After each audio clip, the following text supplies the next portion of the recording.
President Trump, today it was announced LeBron James has decided that he wants his next team to be the 76ers.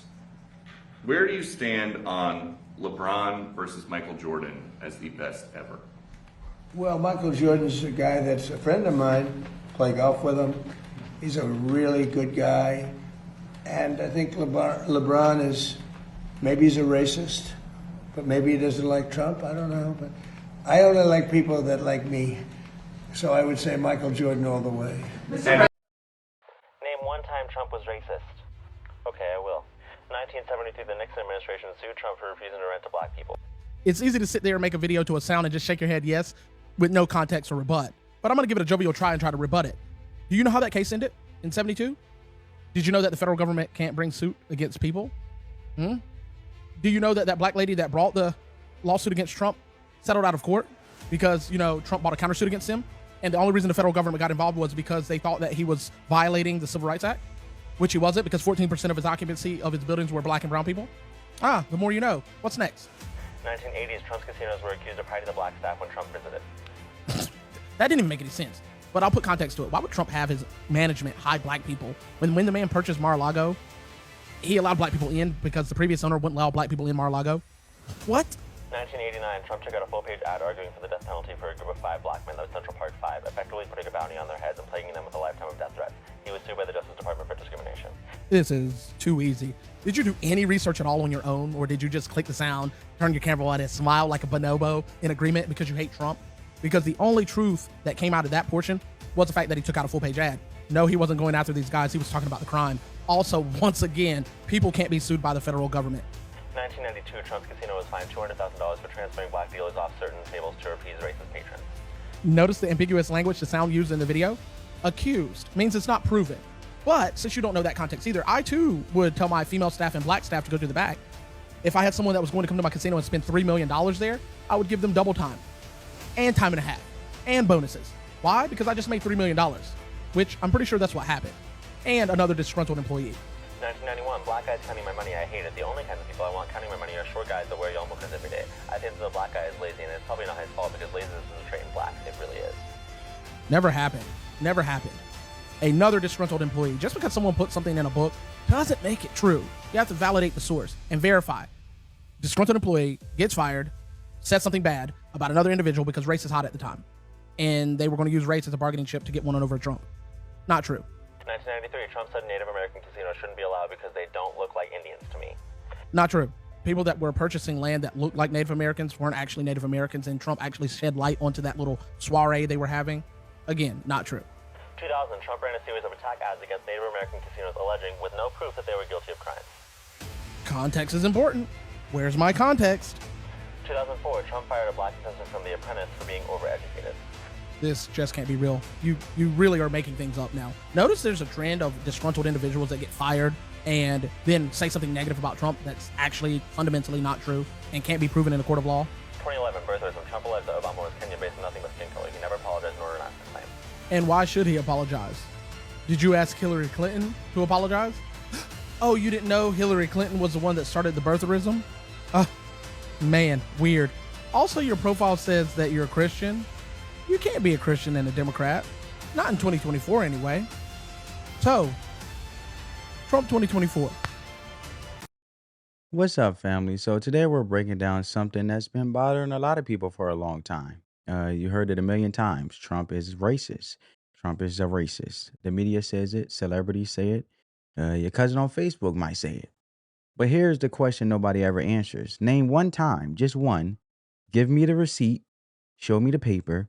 And every time somebody tries, the story falls apart the second you add context, as you just saw in this clip. So today we're going to go through the top accusations one by one and look at what actually happened. Not what the headline said, not what the soundbite cut down to, but what really went down. And then I'm going to show you something the mainstream media absolutely buried. A black father, a 60-year-old grandfather who stood in front of Donald Trump and thanked him for giving him his life back. A man who spent 2.5 years in a KeyAlmightyy prison while the previous administration did nothing. But more on that in a minute, because let's start with where this whole thing kicked off. You remember when Trump called LeBron James maybe a racist, quote unquote, during the press conference that I played in the very, very first clip of this video. The media lost their minds. But let's be real for a second. LeBron James had been calling Trump every name in the book for years. He called him a bum. He called him divisive. He said Trump was using sports to divide the country. And Trump's response was basically, I only like people who like me. That's not racism. That's a grown man saying, if you attack me, I'm not going to pretend we're cool. The same media that lost their minds over Trump's comments completely ignored the clip of LeBron James himself saying, and I quote, I don't want nothing to do with white people. That he showed up to his mostly white private Catholic high school, the one that gave him a scholarship, the one that gave him opportunity. And he said he was on some I'm not with white people, quote unquote, energy. Now, I'm not saying LeBron is a racist. I'm saying if we're going to hold one person to a standard, we should hold everybody to that same standard. That's all I'm saying. But don't take my word for it. I want you guys to see actually LeBron saying that. I don't want nothing to do with white people. I don't believe that they want anything to do with I don't want no, it's me and my boys, we going to high school together and we here to hoop. LeBron James admits he didn't always trust white people. It took me a little while. Right. To kind of adjust to it. During the NBA star's HBO show, The Shop, he opened up about life at his mostly white exclusive private high school in Akron, Ohio. That was like my initial thoughts and my initial shock to white America when I was 14 years old for the first time in my life.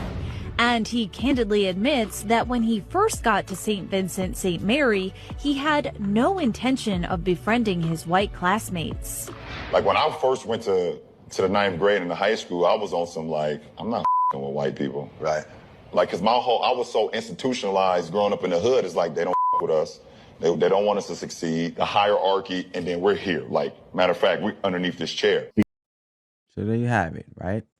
That's all I'm saying. It speaks for itself. You let me know your guys' thoughts in the comments. Now, let's get into the actual accusations people throw around when they say Trump is a racist. The first one everybody brings up is 1973, when the Nixon administration sued Trump for refusing to rent to black people. Sounds bad, right? Until you look at the details. That case was brought by a single black woman who sued Trump. They settled out of court. The federal government didn't even bring the lawsuit. They can't. That's not how it works. And here's the part they never tell you. At the time, 14% of Trump's buildings were occupied by black and brown people. 14% in the 1970s in New York City. That's not the record of somebody who was refusing to rent to black people. That's the opposite, right? Not to mention what I mentioned with the gentleman or the man who happened to be free when he was prison for 2.5 years that the previous administration ignored on freeing this black man to get his life back and be able to return to his family. So I want you guys to see that. The fake news media completely hid this story about Trump. All right, Mr. President Trump, I want to thank you for what you've done for me and my family. I just mentioned to Adam that I wanted you to know, everyone on your team, everyone that have supported this effort, that you know that we greatly appreciate it. Okay, I wanted you to be able to meditate on how you affected personally lives and the difference that you've made. I'm a 60-year-old grandfather and father, so I can't put words in how excited. Give all grace and honor to God. But He used instruments, and there have been a lot of people behind the scenes who have done a great work. So I wanted you to be able to hear that directly from me. And again, God bless you and your family. Speaking of the difference Trump made, getting back to my point, that 14% in the 1970s in New York City, right? That's not the record of someone who's refusing to rent to black people. That's the opposite. So the first accusation debunked. Next one, 1980s, Trump's casinos were accused of hiding black staff when he visited. Let me ask you a simple question. Why would a man who purchased Mar-a-Lago and immediately opened the doors to black people and Jewish people groups the previous owner explicitly banned, why would that same man turn around and hire black staff in his casinos? The math doesn't add up. What actually happened was a high roller actually was coming in. A high roller was coming in, not rollover, coming in to spend millions, right? High roller coming in to spend millions. Management moved certain staff around to accommodate the guests. That's just business. That's not racism. But because the employee was black, they turned it into a race story. Accused is not convicted. And in this country, last I checked, you are innocent until proven guilty. Next one, 1989. Trump took out a full-page ad calling for the death penalty for the Central Park Five. This is the one people love to bring up. And here's the context they leave out. Trump was not calling out those 5 Pacific teenagers by name. He was calling attention to the crime spree happening in New York City at the time. The city was in crisis. Crime was out of control. And he took out an ad saying, bring back the death penalty for the people who were attacking joggers and committing violent crimes in the park. That's a political position. You can disagree with the death penalty. I get that. But calling it a racist attack on those 5 Pacific kids is dishonest. And by the way, the federal government can't sue individuals, as you heard in one of the clips that I played. That's not how the law works. So when they say he was sued by the Justice Department for discrimination, that's not even legally accurate. Accusation number 4, 1992. Trump's casino was fined $200,000 for transferring black dealers off tables. First of all, fined by who? By what agency? They say accused and fined, quote unquote, but never gave you the full story. What actually happened was the disgruntled employee made a claim.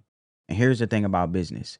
If somebody walks into your casino and says they'll spend $3 million, you're going to make sure they're comfortable. You'll move your staff around. You'll give people double time and bonuses. That's not racism. That's customer service. But because the employee was black, they turned it into a discrimination lawsuit. Notice the pattern. Every single accusation follows the same formula.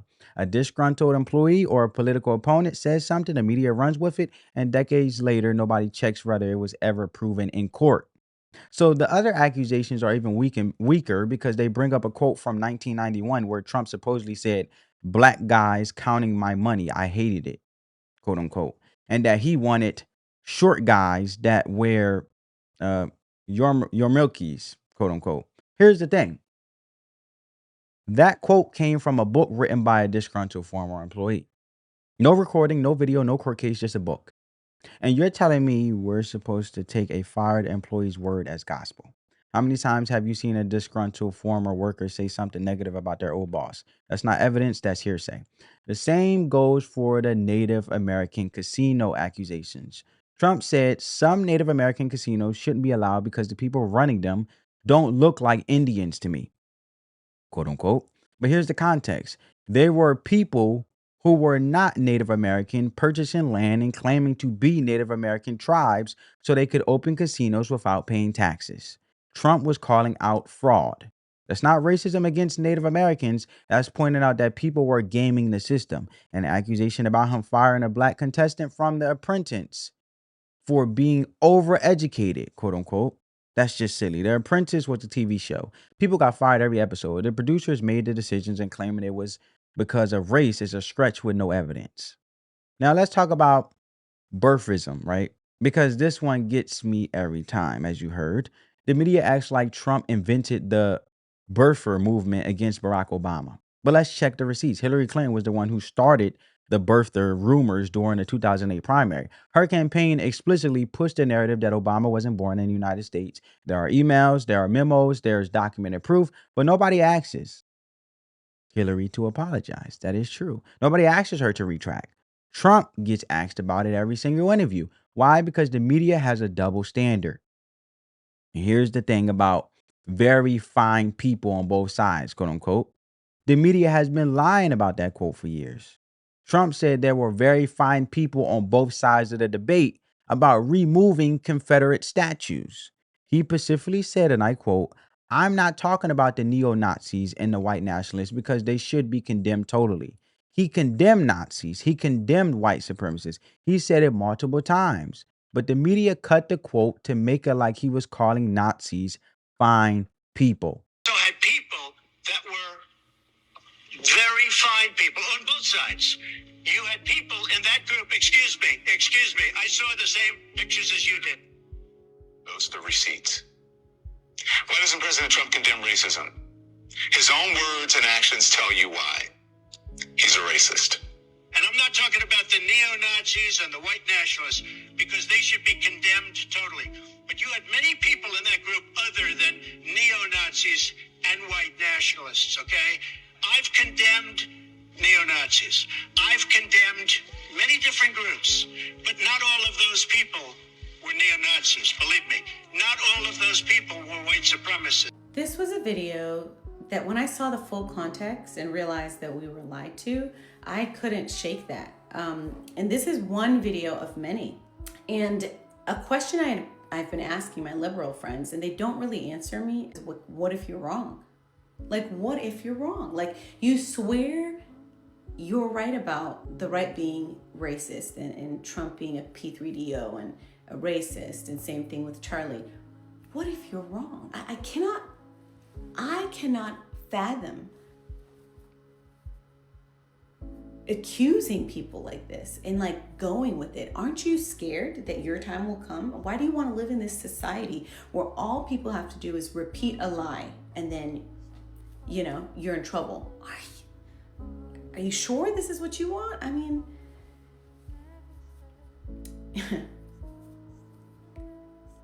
like, I don't mean to be a fear-mongering. I hope I don't sound that way, but like, if they can smear the president's name like this, Charlie's name, white Americans, Republicans, you don't think the time will come that they will smear immigrants' names, they will smear Black Americans' names? You don't think that time will come? You don't think there's going to be a time that they're going to blame Black Americans for the downfall of the Democratic Party? I don't know, but I think that there's a lot of evil going on, and you will be thrown under the bus if they can do it. So that's why I really value integrity and truth. That is more important than a narrative. There's a video. I'm going to play it for you. Yeah, I'll play it for you. Information does not matter anymore. A person who was demoralized is unable to assess true information. The facts tell nothing to him. Even if I shower him with information, with authentic proof, with documents, with pictures, when a military boot crashes his balls, then he will understand, but not before that. That's the tragic of the situation of demoralization. And you know what? People can stay liberal if they want. You should do whatever you want, but just put integrity and truth before like loyalty to your party or your narrative. Just, that's it. That's the only advice I give, but whatever. Let those who hear. That's all I say. I agree with her. I don't care what party you stand for, Democrat, Republican, just truth and integrity first. That's why we have these conversations. That's why I do these videos. And that's just what it is. So I like to cut through the noise and actually see the truth. And I'm not telling you what to think or how to think, but we can speak in truth, which is very important. So when you look at that, right, and they made it where as though Trump was basically saying he condemned Nazis and he condemned white supremacists. He said it multiple times, but the media cut the quote to make it sound like he was calling Nazis fine people. That's a lie, as you've seen, and it's been proven to be a lie, and yet they still run with it. Now, here's what get really interesting, family, because after all these accusations, after all these headlines, after all these people calling him a racist for years and years, here's what actually happened. Donald Trump signed the First Step Act. The First Step Act was criminal justice reform that released thousands of nonviolent offenders from federal prison. A disproportionate number of them were Black, right? So when you look at that, he owns businesses, he's doing good work in regards of being a productive individual, let alone also respecting the position of him being our president, right? But then you see how within that reform, individuals have done great with themselves, right? Owning businesses, doing good work, being free individuals, productive member of society because of that law that Trump passed, which was the First Step Act. And Trump didn't just stop there. He granted pardons to people like Angela Stanton King, a Black woman who received a pardon and has spoken publicly about how Trump gave her a second chance. And then there's the story the media doesn't want you to see, right? I showed you it about the 60-year-old Black grandfather, right? He stood in front of the president and thanked him personally and said he wanted to thank for what he had done for him and his family and making a difference, releasing him from KeyAlmightyy prison after spending 2.5 years locked up, right? The Obama administration, the Biden administration, they didn't do anything. They left him there. Trump got him out. And this man looked Trump in the eye and said, I can't put words into how excited I am. Give all grace and honor to God. But he used instruments. He was talking about Trump. He was saying God used Trump to set him free, and the media completely buried that story. They didn't show it. They didn't talk about it. They were too busy running the same tire accusations from the 1970s and 80s. Think about that for a second. The people who are actually calling Trump a racist are the same people who supported Bill Clinton, who signed the 1994 crime bill that mass incarcerated an entire generation of black men. And they supported Joe Biden, who championed that same crime bill and has a decades-long record of saying things that are genuinely racist, talking about racial jungle, talking about how you can't go to a 7-Eleven without a little Indian accent, talking about how he didn't want his children to grow up in a racial jungle, quote unquote. And they swept all of that under the rug. So let me ask you a simple question. Who is actually the racist? I'm not telling you what to think or how to think. We're just having an interesting conversation. The person who signed laws that put black people in prison for decades, or the person who reversed those laws and set black people free? The person who left a black father in a KeyAlmightyy prison for 2.5 years, or the person who brought him home? The math doesn't work. The logic doesn't hold. And the only reason it keeps working is because the mainstream media controls the narrative. Even when the truth is right there, it doesn't matter. They will ignore it. They will bury it. They will call you a conspiracy theorist for pointing it out. But the receipts are there. The First Step Act, the pardons, the black grandfather thanking Trump for his freedom, that's real. That's documented. That's on video. And here's the bigger picture, family.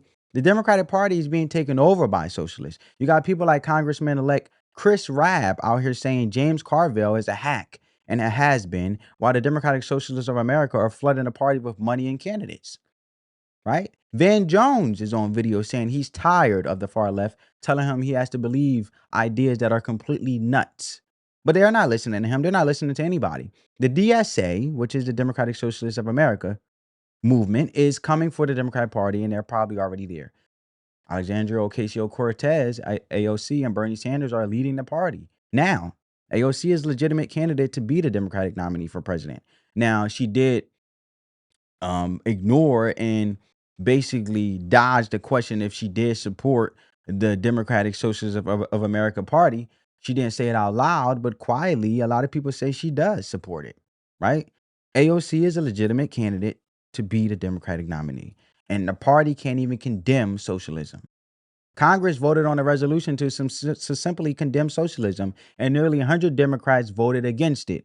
Socialism, the ideology that killed between 60 and 150 million people in the last century. Mao's China, Stalin's Russia, Pol Pot's Cambodia, Venezuela, Cuba. Tens of millions of people dead, and they can't even say we condemn that. And they want to tell you about who's racist. They want to lecture about morality. Please. Democratic Party has been a party of no integrity, low morals, low standards. Look at their policies. Look at what they're pushing on the American people, as a lot of we, the American people, would say, right? I speak to a lot of American people, and this is what they're saying. And also just look at who they are silencing.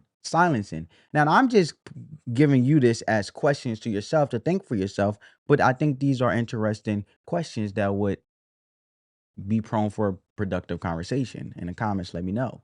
Anyone who speaks out against the party line gets destroyed. Democrats who have been in the party for decades are walking on eggshells because they know if they go against these socialists, it's a career death sentence. They know it, but they go along with it anyway. They go along with it to get along anyway. So don't take my word for it. I want you guys to actually see in regards of Van Jones, and I want you guys to see Chris Rabb, who's speaking with Roly Poly Roly Martin.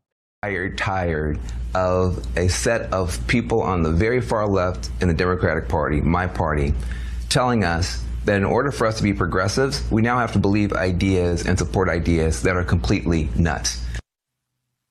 Completely nuts. That's an understatement.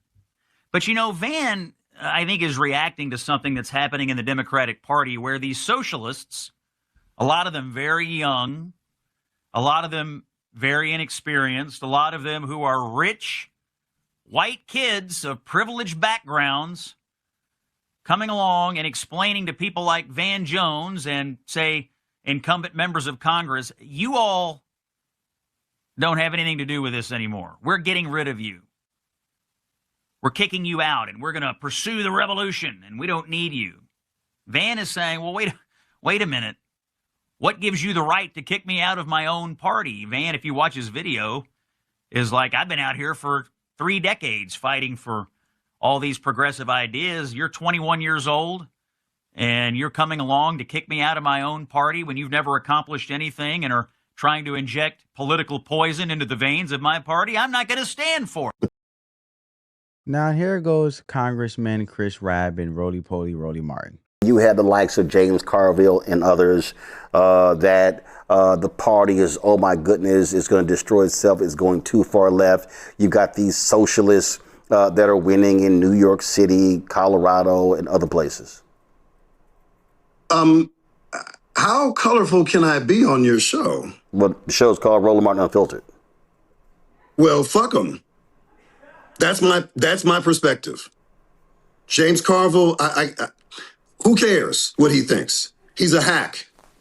He should retire. His opinion means nothing. These people are out here organizing. These young people, these progressive folks are organizing and demanding a transformative vision of a country that is not unlike the Congressional Black Caucus of 1972. That's demanding universal basic income, or the presidential run of Jesse Jackson in '88, talking about a free Palestine. This is nothing new, but now people are saying, oh, well, look at these outside influences and what's happening to the party and so forth. There was a party that included an ideological diversity that is not well represented in Congress. So I have no love for that man. He can have all the opinions he wants. And why are we even talking about him? He's a hack. He's a has-been. Let's talk about people who actually had some wins, who actually have some skin in the game, who are on the streets, who are listening to young people, who are working with them, who actually respect black people and listen to our collective wisdom. He ain't the one. I just want to speak up real quick. As one of the few Asians out here on social media calling out the left and riding with Trump all the way, it's been wild. Some of you already know me, I'm MAGA to the core. Even when that Carlson and flip-flopper Megyn Kelly were saying MAGA was collapsing, I call it straight bullshit. I'm still MAGA all the way. They thought a little destruction in Iran and Trump dance a little with Netanyahu would change us? Get the f*** out of here. I truly appreciate the support from a lot of you, but the hate I get is insane. Telling me I'm Asian, so I shouldn't even be talking. Why should I be talking? I'm a US citizen since the 90s, and that I should get deported with the rest of them. You know what? I'll get deported right to my home, and then mocking my accent. What about it? We all have an accent. Oh, and this one, the dumbest one, screaming go back to China. You know, there are 48 Asian countries in the world, automatically thinks I'm Chinese. I'm Taiwanese. I hate the fucking CCP, especially Xi. We need a fucking poo. To be honest, those comments are mild compared to DMs. The DMs? It's a whole different level of demonic. When Nick Shelley said he gets death threats, he wasn't exaggerating. I'm just a tiny micro content creator compared to him, and I'm already catching heat. So I've made my decision. I'm gonna keep bashing the out of them every single day. Fuck that nation dividing piece of shit Obama. Fuck that horrendous beast looking Big Mike. Fuck that fake ass Mamdani. Since when the hell is LGBT part of Islam? That shit is a flying old Arab world. But it's suddenly cool here? Fuck that retard Tim Walz. Just because he looks like a Trump is my president, Trump is your president, Trump is the world's president. To every single one of you who sent me that garbage, I'm not fucking stopping. You'll see my face every damn day, every weekend, every Saturday and Sunday morning, every holiday, and a fucking birthday. Well, there you have it, family. So I hope that left with a little bit of humor, just a difference of opinion. That's all it is. But we can have different perspectives and still find humor in the different perspectives instead of actually being violent and wishing death threats on each other and calling to end human life amongst each other. So, look, here's the takeaway. What are we supposed to learn from all this? First, always check the receipts. Always check the receipts. Don't let the media tell you what to think. That was the message through his humor. Yes, he may support Trump or MAGA. You don't have to, but the simple fact is, think for yourself. That's all I'm saying. Check the receipts. Don't let the media tell you what to think. When somebody says Trump is a racist, ask them to prove it. Not with a headline, not with a quote taken out of context, as an example I'm using, not with a disgruntled employee's book. Prove it in court. Show me the conviction. Show me the evidence. And when they can't, you'll start to see the pattern. Second, look at what people actually do, not what they are accused of. Trump's First Step Act freed thousands of black prisoners. Trump's pardons gave people second chances. Trump brought a black father home from a KeyAlmightyy prison. Those are facts. Those are documents. Those are receipts. The people who call him a racist, on the other hand, supported the policies that locked up black people and left them in prison. That's the party they don't want you to connect. I mean, that's the part they don't want you to connect, right? To the party. And third, pay attention to who's taking over the political parties. The Democrats are being cannibalized by socialists who cannot and will not condemn the murder of hundreds of millions of people. That's not a party of progress. That's a party of destruction. And if you tie it back to what I said, and the part that they don't want you to connect is the policy of locking up a lot of black people and left them in prison. The Democrats, right? The policy that they supported. So the question I keep asking is this. What if you're wrong? What if you've been believing a lie for years, right? What if the person you've been calling a racist has actually done more than the people you've been voting for? What if you spend all that energy, all that anger, all that hate on the wrong person? Sometimes we could be on the wrong side of history, right? Aren't you scared that your time will come, right? Because you can't just repeat a lie forever and expect there to be no consequences. Truth has a way of coming out. It may take years, it may take decades, but the truth always comes out. And that brings me to the scripture, family. Proverbs chapter 14, verse 25 says, "A truthful witness saves lives, but one who utters lies is treacherous." Think about that for a second. A truthful witness saves lives. The people who told the truth about Trump's record, the First Step Act, the pardons, the black father freed from prison, those truthful witnesses saved lives. They showed people that a man labeled as a racist was actually setting people free. And the ones who uttered lies, the ones who repeated the same debunked accusations from the 1970s and 80s, the ones who buried the story of the black grandfather thanking Trump, they were treacherous.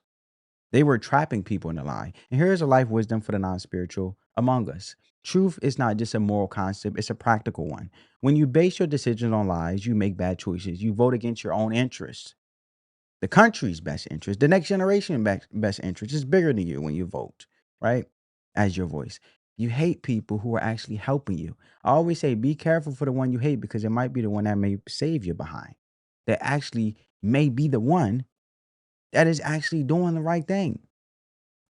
See, emotions think short term, but when you think logical, you think long term. And if you think with your emotions short term, you can support people who are actually hurting you. That's all I'm saying. Right? And you end up in prison, not a physical prison, but a mental one, a prison of false narratives and manipulated emotions. And those people who lie to you are not your friends. They are your jailers. The people who tell you the truth, even when it's uncomfortable, even when it challenges what you thought you knew, right? Those are the people who actually care about you. So here's my challenge to you, family. Go look up the First Step Act for yourself. Go look up the story of the black father Trump freed from the KeyAlmightyy prison. Go watch the video of him thanking Trump and then ask yourself, if the media lied about this, what else have they lied about? Because the truth is out there. But you have to be willing to look for it objectively on both sides. The truth is the truth, right?